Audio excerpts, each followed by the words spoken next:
몽실 언니, 권정생. 일본이 전쟁으로 망하고 나서 우리는 해방을 맞이했다.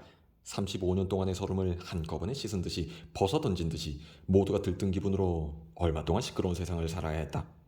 만주나 일본 같은 외국으로 나갔던 사람들이 줄지어 돌아왔다. 그러나 돌아온 사람들에게 기대했던 조국의 품은 너무나도 초라하고 쌀쌀했다. 그래서 말만으로 해방된 조국에 빈몸으로 찾아온 그들은 살아갈 길이가 없었다. 귀국 동포라는 말은 라디오나 신문 같은 데에서만 쓰이고 보통은 일본 거지 만주 거지라고 불렀다. 몽실 언니도 그 거지 중에 한 사람이었다. 아직 언니라고 부르기엔 너무도 어린 꼬마 몽실네는 아버지의 고향 근처 살각마을 어느 농사꾼집 곁방살이를 했다. 날품팔이도 제대로 찾지 못한 아버지 정씨는 자주 집을 나갔다. 일자리를 구하기 위해서다. 정씨가 없는 동안 어머니 미랑댁은 딸 몽실이와 아들 종호를 데리고 굶기도 하고 바가지를 들고 국어를 까먹기도 했다. 몽실 동생 종호가 이름 모를 병으로 시름시름 앓다가 죽은 것도 그 무렵이었다. 이 마을 저 마을 청년들은 대여섯 명 혹은 10명씩 무더기를 지어 주로 가난한 집을 찾아다니며 좋은 세상을 만들자고 했다. 가난한 사람이 없는 나라, 살기 좋은 나라를 만들자고 이야기하고 있었다. 이 사람들은 해방 이후에 좌익 운동을 하고 있던 사람들입니다. 공산주의자들이에요. 그들이 기차 정거장이 있는 마을 국민학교 운동장에서 붉은 깃발을 흔들며 만세를 부르던 날, 마을은 온통 벌집 쑤신 듯이 발칵 뒤집혔다. 총을 든 경찰이 청년들을 잡아가고 있던 것이다. 어수선한 세상은 쉬 끝나지 않았다. 그런 어려운 때에 가엾은 몽실에게도 슬픈 운명이 기다리고 있었다. 해방이 되고 나서 꼭 1년 반 만인 1947년 봄이었다. 제1장 아버지를 버리고. 몽실아, 어서 가자. 방문을 꼭꼭 닫아 걸고 나서 미랑댁은 몽실을 재촉했다. 엄마 어디가? 아무데 가면 왜?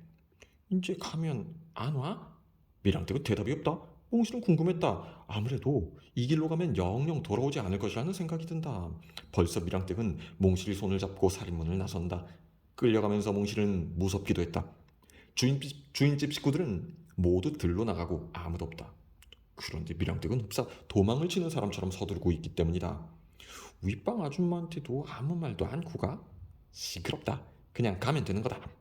몽실은 그제야 알아차렸다. 어머니 미랑댁은 지금 진짜 도망을 치고 있다는 것을. 냉이꽃이 하얗게 자북자북 피었다. 골목길은 너무도 환하고 따뜻하다. 우물 앞 대추나무 아래까지 끌려가다가 몽실은 갑자기 미랑댁 손을 뿌리쳤다. 얘야 어딜 가니? 내 속곱살님 갖고 올게.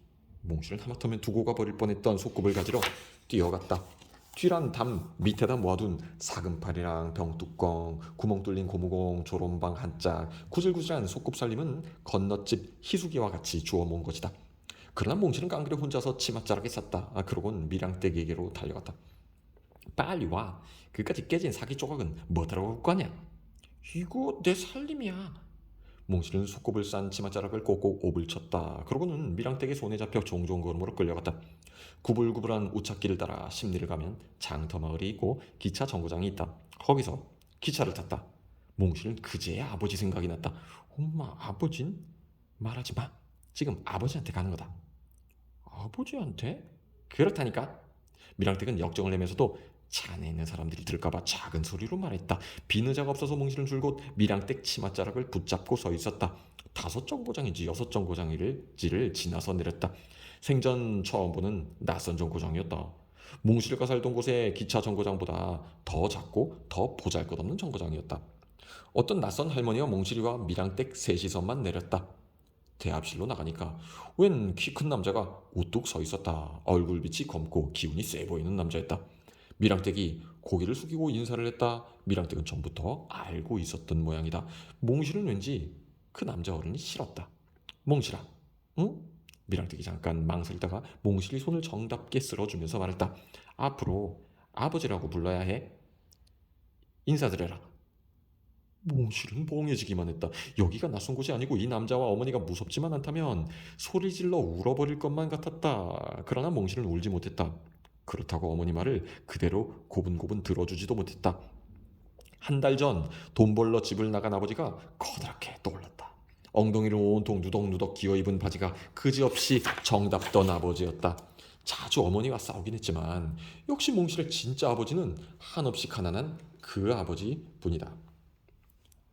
몽실이가 멍청이 서 있으니까 미랑댁은 조금 난처했던지 이내 그 낯선 남자를 따라 정거장 대합실을 나섰다. 자갈이 잔뜩 깔린 신장로를 걸어가다가 비좁은 샛길로 접어들었다. 울퉁불퉁한 논밭들이 이어진 들길을 한참 걸었다. 그러고는 개울가 골짜기 길로 가다가 높은 산을 넘었다. 몽실은 숨이 차고 힘겨웠다. 집에서 가지고 온 소꿉살림은 어느 틈에 하나둘 모두 빠져나갔는지 없어져 버렸다. 고개 마루턱에 올라가서 셋은 앉아 쉬었다. 몽실은 자꾸만 울고 싶어졌다. 이렇게 먼 길을 걸어서 어디로 가는 것인지 궁금했다. 왜 어머니는 도망쳐 나와 낯선 남자를 따라가는 것인지 얄밉기도 했다. 다리가 아프고 배가 고팠다. 산기슭을 둘러봤다. 그러나 진달래꽃은 벌써 져버린 지 오래다. 엄마 배고파. 몽실 눈물까지 글썽거리며 말했다. 미랑댁도 몽실과 애처로웠는지 가까이 가서 껴안았다. 조금만 더 참자. 이제부터는 절대 배 안 고프게 해줄게. 우리 어디로 가는 거야? 새아버지네 집에. 돈 벌러 간 아버지는 어쩌고? 그 아버지는 이제 안 온다. 왜 안 와? 먼데 가버렸으니까. 몽실은 입을 다물었다. 한 달 전에 싸움을 하고 집을 나간 아버지는 이젠 몽실의 아버지가 아닌 것일까? 정말 돌아오지 않는 것일까? 아버지는 분명히 몽실한테 말했었다. 거칠고 마른 손으로 몽실을 껴안고 등을 쓰다듬으면서 얘기했었다. 몽실아, 아버지 먼데 가서 돈 벌어올게. 그래서 쌀도 많이 사고 몽실이 고가옷도 사자. 응? 아버지 얼른 돈 벌어 갖고 와야 해. 돈 많이 벌어 갖고 와야 해. 그날 아침 아버지는 산나물 죽을 두 그릇이나 먹고 찢어진 고무신을 새끼 끈앞으로 단단히 동여매고 집을 나섰다. 돈 많이 벌어가지고 돌아온다고 거듭거듭 말하면서 떠났던 것이다. 그 아버지가 이젠 돌아오지 않는다고 어머니는 말하고 있다. 그래서 새아버지를 얻어가서 살게 된 것이라는 뜻을 몽실에게 알려주고 있는 것이다. 그러나 몽실은 어머니 말이 거짓말이라고 생각했다. 쌀이 없어서 매일 굶기만 했던 아버지. 그래서 어머니와 싸우고 집을 나가긴 했지만 언젠가 틀림없이 돌아올 것이다. 몽실은 고개 마루턱에서 미랑떼에게 말했다. 엄마 그만 집에 돌아가. 안 돼. 아버지 돌아오면 어떡해. 아버지는 안 온다. 미랑떼는 몽실이 손을 잡고 일어섰다. 어서 가봐요. 새아버지라는 남자에게 말했다. 그래 가봅시다. 몽실은 어쩔 수 없이 미랑댁 손에 끌려 일어섰다. 고개를 넘어 골짜기를 벗어나 조금 넓은 들판에 나왔다. 그리고 해가 질 무렵 조그만 마을에 닿았다. 두고 온 동네와 같이 감나무가 있고 대추나무가 있는 마을이다. 몽실은 너무나 지쳤다. 그래서 새아버지네 집에 닿자 방 안에 들어가 그냥 쓰러져 버렸다. 눈을 떴을 땐 다음날 아침이었다. 낯선 방 안에서 자고 있었음을 알고 소스라쳐 놀라 일어나 앉았다. 이제 일어났냐? 방 안엔 어머니 대신 낯선 할머니가 앉아 있었다. 오른쪽 눈 위엔 오징어 다리에 붙은 멍울 같은 사마귀가 있고 쪼글쪼글 주름투성이 할머니였다. 몽실은 방 안을 둘러보면서 찔끔거리기 시작했다. 울지 마라. 엄마 올 거다.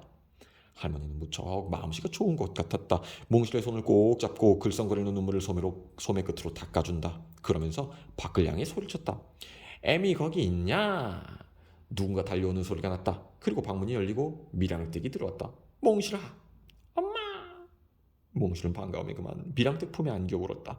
됐어. 그만 울고 밥 먹자. 배고프지?